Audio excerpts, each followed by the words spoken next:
7 months into the year, the city of Tulsa has now seen 33 homicides. The Tulsa Police Department is known for their work in solving these homicides, but they openly credit Tulsans for helping out in some of those investigations. FOX23 anchor Sarah Whaley talked with the lead homicide detective about who they need help finding right now, as FOX23 and Crime Stoppers are partnering for a safer community. Here's this week's Crime Watch.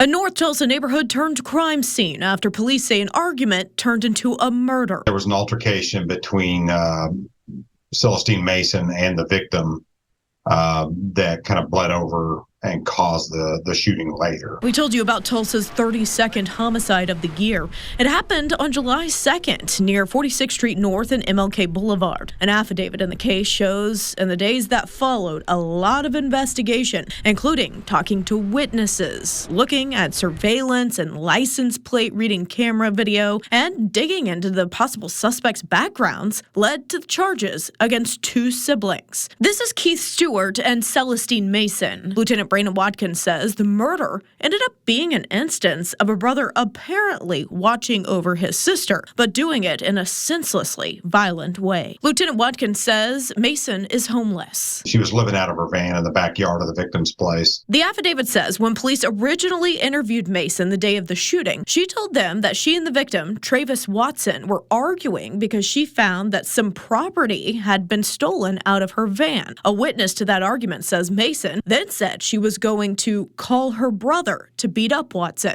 A couple of hours later is when police say Stewart showed up to Watson's house and killed him.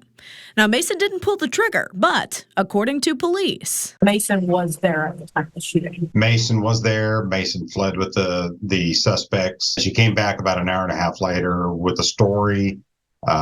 We didn't have enough to arrest her at the time. We just interviewed her and released her pending further investigation. And after further investigation, we've now filed charges. Police have already arrested Mason's brother, but she is still on the run. What do you guys know about her? Do you think she's still in the area? She's probably around here somewhere. We're obviously taking any kind of tips and running on anything that we get for her. Covering news that matters, Sarah Whaley, FOX23 News.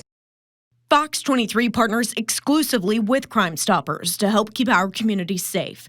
If you have any information on this case or others, call Tulsa Crime Stoppers at 918-596-COPS. And if you want more information about how the organization works, go to fox23.com and on the sidebar, click News and Crime Stoppers.